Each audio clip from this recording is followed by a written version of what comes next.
तो सबसे पहले खबर पश्चिम बंगाल से, जहां कहा जा रहा है कि पश्चिम बंगाल में हिंसा राज। जी हां, पूरे पश्चिम बंगाल में इस तरह की स्थिति बनी हुई है और यहां वक्फ कानून के लागू होने के विरोध में लगातार हिंसा को लेकर मुख्यमंत्री ममता बनर्जी बीजेपी के निशाने पर हैं। भाजपा ने ममता बनर्जी पर वोट बैंक और तुष्टीकरण की राजनीति करने का आरोप लगाया है। भाजपा का आरोप है कि टीएमसी सरकार ने राज्य को पूरी तरह से कट्टरपंथी ताकतों के हवाले कर दिया है। पश्चिम बंगाल में वक्फ कानून के लागू होने के विरोध में लगातार हिंसा जारी है। राज्य की मुख्यमंत्री ममता बनर्जी लगातार दोहरा रही हैं कि वह बंगाल में वक्फ कानून को लागू नहीं होने देंगी। ममता बनर्जी का कहना है कि जब तक दीदी है आपकी रक्षा करेंगी। ममता बनर्जी के इस बयान पर केंद्रीय मंत्री सुकांता मजूमदार ने हमला बोला है।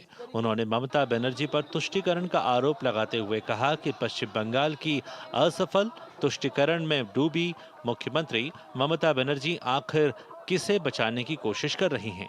उन्होंने कहा कि केंद्रीय कानून का विरोध करना राष्ट्र का विरोध करने के बराबर है। मजूमदार का आरोप है कि सत्ता में बने रहने के लिए बंगाल को अराजकता में धकेल रही हैं ममता बनर्जी। आप लोगों को दिल में दुख हुआ है वॉका प्रॉपर्टी के लेके, आप भरोसा रखिए बंगाल में ऐसा कुछ नहीं होगा जिसमें कोई डिवाइड एंड रूल होगा।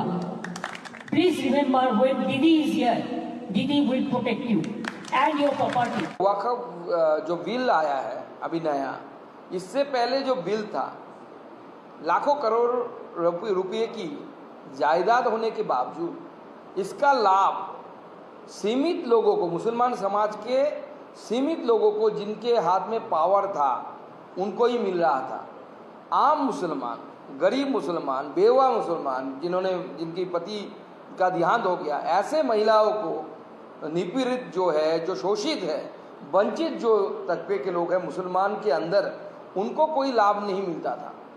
आदरणीय प्रधानमंत्री जी के नेतृत्व में ये जो नया एक्ट बना है, इसके द्वारा सभी ऐसे बस वंचित लोगों को सम्मान मिलेगा और उनको इसकी लाभ भी मिलेगी। और मुझे लगता है कि जो पढ़े लिखे मुसलमान हैं, जो एजुकेटेड मुसलमान हैं, उनको आगे आना चाहिए और इस चीज़ में अपनी आवाज़ को बुलंद करना चाहिए। देश भर में वक्फ संशोधन कानून लागू होने के बाद इसके विरोध में पश्चिम बंगाल के कई इलाकों में हिंसा भड़क उठी। इस दौरान उपद्रवियों ने कई पुलिस वाहनों में भी आग लगा दी। जंगीपुर में हिंसा के बाद स्थिति पर काबू पाने के लिए इलाके में धारा 163 लागू कर दी गई है। साथ ही इलाके में 10 अप्रैल तक इंटरनेट सेवा भी बंद कर दी गई है। पश्चिम बंगाल विधानसभा में विपक्ष के नेता शुवेंदु अधिकारी ने मुर्शिदाबाद घटना की कड़े शब्दों में निंदा की।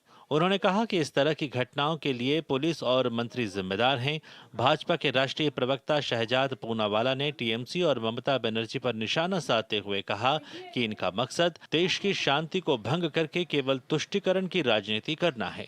मैं अपील करूंगा, पीसफुल तरीके से विरोध कर सकता है, लेकिन ये सब करना ठीक नहीं। अरे बंगाल में जंगल राज तो एपीजमेंट पॉलिटिक्स के लिए हो रहा है, तुष्टीकरण का पॉलिटिक्स हो रहा है। इसलिए बंगाल में ये लोग कर रहा है, दूसरा प्रदेश में करने का मौका नहीं मिल रहा है। वहाँ पुलिस लॉफुल एक्शन लेता है, यहाँ पुलिस लॉफुल एक्शन नहीं लेता है ड्यू टू पुलिस मिनिस्टर है जो है chief minister Mamata Banerjee. TMC का मतलब बन चुका है तुष्टीकरण मुझे चाहिए, और तुष्टीकरण की सारी हदें पार करके ममता बनर्जी अब सरेआम खुलेआम संविधान को चुनौती देने वाले तत्वों का बचाव कर रही है।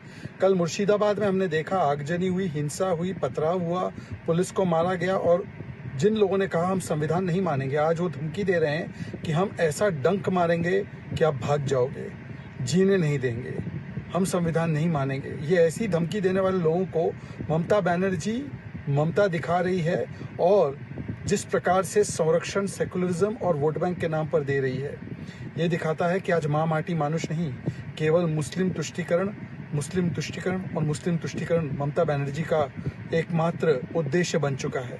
भाजपा नेता अमित मालवीय ने पश्चिम बंगाल में मुख्यमंत्री ममता बनर्जी के शासनकाल पर प्रश्न उठाते हुए सोशल मीडिया एक्स पर अपने विचार साझा किए हैं। उन्होंने लिखा है कि पश्चिम बंगाल के नदिया में कनाई नगर में कल शाम जो हुआ वह भयावह था। ममता बनर्जी के उकसावे में आकर इस्लामी भीड़ ने पुलिस पर हिंसक हमला किया। अपनी जान बचाने के लिए पुलिसकर्मी को मजबूरन पास के पेट्रोल पंप पर शरण लेनी पड़ी। घटना की गंभीरता के बावजूद ममता बनर्जी, जिनके पास गृह मंत्री का पद भी है, कानून व्यवस्था की समस्या को दूर करने के बजाय वक्फ बोर्ड के बारे में भ्रामक बयान देकर जनता को गुमराह कर रही हैं। वह अपने पुलिस बल की सुरक्षा करने में भी विफल रही हैं। अब समय आ गया है कि पश्चिम बंगाल के पुलिसकर्मी इस राजनीतिक दुरुपयोग के खिलाफ खड़े हों और राज्य में कानून व्यवस्था बहाल करने के लिए काम करें।